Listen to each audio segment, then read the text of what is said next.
Everyone, welcome back to my channel. दोस्तों, प्रस्तुत है आज की ब्रेकिंग न्यूज। 4 साल में मिलेगी बीएड की डिग्री। आगामी सत्र 2023-24 से शुरू होगा यह नया कोर्स। जानिए क्या होगा लाभ, कैसे मिलेगा एडमिशन। इस राज्य में स्कूलों में शिक्षकों के 16,000 से अधिक पद खाली। बच्चों को बेहतर माहौल देने के लिए खुद के पैसों से बदली सूरत। एआरपी पद पर रार, अब महिला शिक्षिका पर दबंगई का आरोप। खंड शिक्षा अधिकारी उपलब्ध नहीं करा रहे शिक्षकों की वरिष्ठता सूची। बीएड प्रवेश परीक्षा के लिए 5 अप्रैल तक। नगर निकाय चुनाव 10 मार्च को होगा मतदान। मतदाता सूची का प्रकाशन, बढ़ सकेंगे नाम। 13 दिन बाद बेसिक स्कूलों में परीक्षाएं, बजट का पता नहीं। आइए देखते हैं दोस्तों खबरें विस्तार से। जी हाँ दोस्तों, आप देख पा रहे हैं खबरें विस्तार से किंग्समैन ई हब यूट्यूब चैनल पर। 4 साल में मिलेगी बीएड की डिग्री। आगामी सत्र 2023-24 से शुरू होगा यह नया कोर्स। जानिए क्या होगा लाभ, कैसे मिलेगा admission. 4 year BEd degree new education policy 2020 के तहत अधिसूचित किया आईटीईपी कोर्स साल 2023-24 से 57 शिक्षक संस्थानों में शुरू होने जा रहा है। आईटीईपी यानी कि एकीकृत शिक्षा कार्यक्रम 4 साल की डिग्री होगी, जिसमें ग्रेजुएशन की डिग्री के साथ साथ बीएड भी शामिल होगा। बीएड के साथ किसी भी स्ट्रीम से पढ़ाई का होगा ऑप्शन। ग्रेजुएशन की डिग्री में छात्र किसी भी स्ट्रीम में से पढ़ाई कर सकेंगे।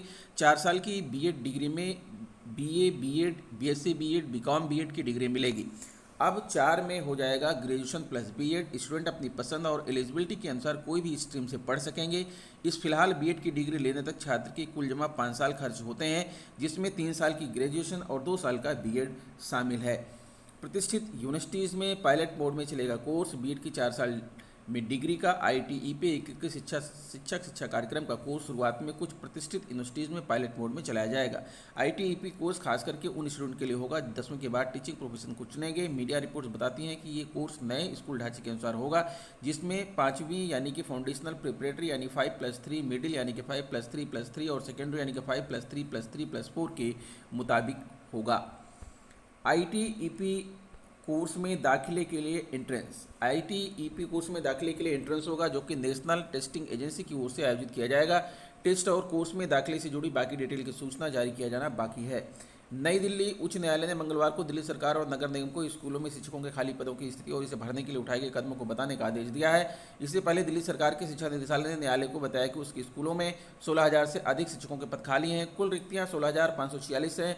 इसमें करीब 3 पद लाइब्रेरियन के हैं। जस्टिस मनप्रीत प्रीतम सिंह अरोड़ा ने 4 सप्ताह के भीतर हलफनामा दाखिल करने को कहा है। उन्होंने दिल्ली अधीनस्थ सेवा चयन बोर्ड DSSSB को भी हलफनामा दाखिल कर पदों को भरने की स्थिति के बारे में जानकारी देने को कहा है। न्यायालय ने 4 सप्ताह के भीतर हलफनामा दाखिल न देने पर संबंधित प्रतिवादी को 25,000 रुपये का जुर्माना देने के लिए कहा है। मामले की अगली सुनवाई 23 मई को होगी।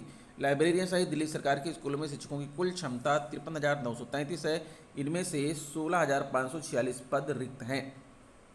प्रयागराज अव्यवस्थाओं के लिए अक्सर में रहने वाले प्राथमिक विद्यालयों की तस्वीर कुछ शिक्षकों ने अपने दृढ़ संकल्प से बदल दी है। जहां पहले बच्चों के बैठने के लिए सीट तक नहीं थी, अब बच्चे प्रोजेक्टर के माध्यम से पढ़ाई कर रहे हैं।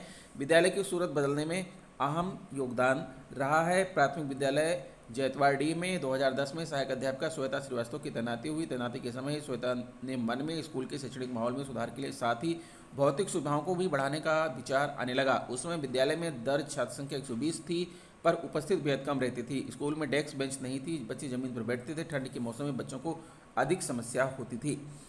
श्वेता ने पहले विद्यालय की शैक्षिक गुणवत्ता में सुधार लाने के लिए प्रयास शुरू किए। विभिन्न प्रकार की गतिविधियों की शुरुआत करते हुए शिक्षण में नवाचारों के प्रयोग, अभिभावकों से संपर्क, गांव में नुक्कड़ नाटक, साक्षरता अभियान के माध्यम से लोगों को बच्चों को स्कूल में रोजाना भेजने के लिए जागरूक किया। विद्यालय तक बच्चों को लाने और उनकी रुचि बढ़ाने के लिए सांप सीढ़ी के खेल के जरिए शिक्षण कार्य शुरू किया। श्वेता ने इनरव्हील क्लब इलाहाबाद की मदद के साथ अपने वेतन से 2017 में विद्यालय में विद्युतीकरण, desk bench, projector, mike, amplifier, पुस्तकें, स्टेशनरी, 2 डस्टबिन, पीटी के लिए यूनिफॉर्म, स्कूली कक्षाओं का सौंदर्यीकरण कराया। इन प्रयासों का ही असर है कि वर्तमान में छात्र संख्या 215 तक पहुंच गई है। 2015 में श्री अरविंदो सोसाइटी ने श्वेता के 30 नवाचारों का चयन किया। इसके लिए तत्कालीन मुख्यमंत्री अखिलेश यादव ने श्वेता को सम्मानित भी किया था। विद्यालय के पूरा छात्रों को दे रहे हैं प्रशिक्षण। प्रयागराज विद्यालय के साथ ही श्वेता गांव की महिलाओं और विद्यालय के पूरा छात्रों को आत्मनिर्भर बनाने के लिए सिलाई सेंटर का खुलवाया। इसके अलावा मेहंदी और ब्यूटिशियन का निःशुल्क प्रशिक्षण आदि की व्यवस्था कराई है। मुजफ्फरनगर खतौली तहसील क्षेत्र में एआरपी पद को लेकर छिड़ी जंग थमने का नाम नहीं ले रही है। खतौली एआरपी पद को लेकर अब एक महिला शिक्षिका पर दबंगई दिखाने का आरोप लगा है। सोमवार को खतौली में एआरपी के लिए चुने गए शिक्षक के साथ अन्य शिक्षक बीएसए कार्यालय पर पहुंचे।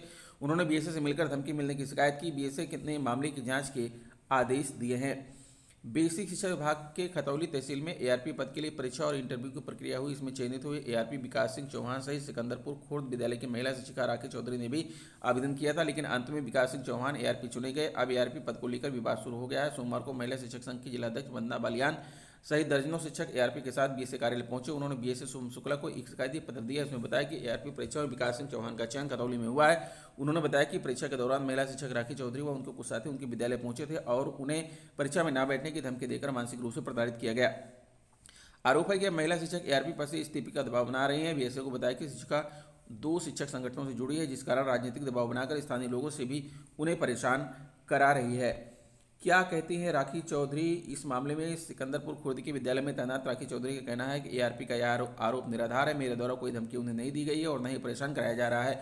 उन्होंने गलत तरीके से एआरपी बनाया गया है। परीक्षा में मेरे नंबर अधिक थे, इंटरव्यू में उनको आगे किया गया है। बीएसए बोले पारदर्शी हुई परीक्षा। बीएसए शुभम शुक्ला का कहना है खतौली में एआरपी के पद पर विकास सिंह चौहान का चयन हुआ। उन्होंने एक महिला शिक्षिका पर दबाव बनाकर पद से इस्तीफा देने का आरोप लगाया है। एआरपी परीक्षा के दौरान भी दबाव बनाने का मामला प्रकाश में आया था। परीक्षा पारदर्शी तरीके से नियमों के तहत हुई है। महिला शिक्षक कुछ संगठन से जुड़ी हुई है। इस मामले की जांच कराई जा रही है।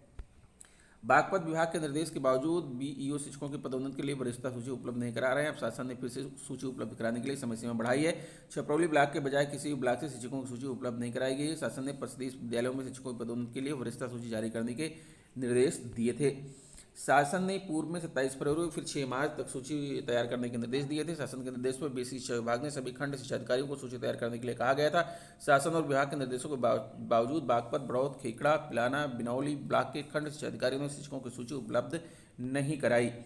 अब शासन ने 10 मार्च तक तिथि बढ़ाई है। सहायक लेखाधिकारी सतीश ने बताया कि 6 मार्च तक केवल छपरौली ब्लॉक से विभाग को सूची उपलब्ध कराई गई है। शासन ने अब 10 मार्च तक शिक्षकों की सूची जारी करने के निर्देश दिए हैं। खंड शिक्षा अधिकारियों को निर्धारित समय सीमा में शिक्षकों की सूची कार्यालय में उपलब्ध कराने के निर्देश दिए गए हैं।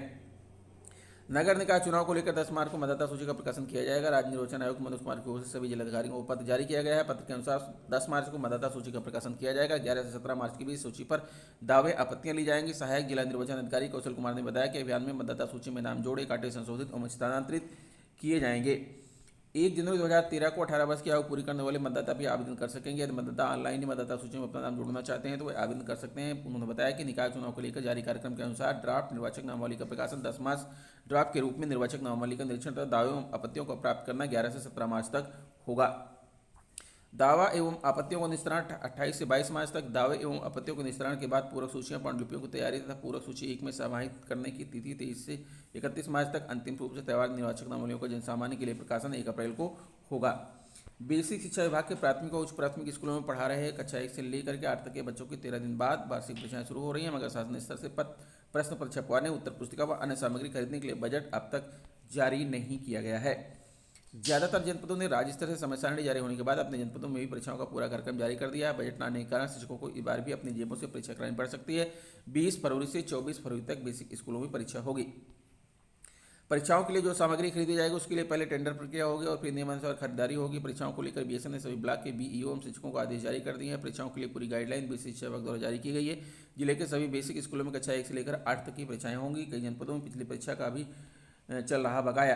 कोविड काल में बच्चों की वार्षिक परीक्षाओं के लिए शासन ने कोई बजट जारी नहीं किया। शिक्षकों ने अपनी जेब से पैसा खर्च कर परीक्षा कराई थी, मगर यह पैसा भी अभी तक नहीं आया। लगातार शिक्षक इस बजट की मांग कर रहे हैं।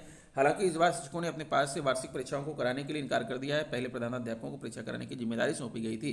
तो दोस्तों, ये रहा आज का ब्रेकिंग न्यूज। आशा करता हूँ वीडियो आपको अच्छी लगी होगी। अगर वीडियो अच्छी लगी तो प्लीज़ हमारे चैनल को सब्सक्राइब करते हुए बेल आइकन को प्रेस कर दीजिएगा। मिलेंगे आपसे नेक्स्ट वीडियो में कुछ नई जानकारी लेकर। तब तक के लिए नमस्कार।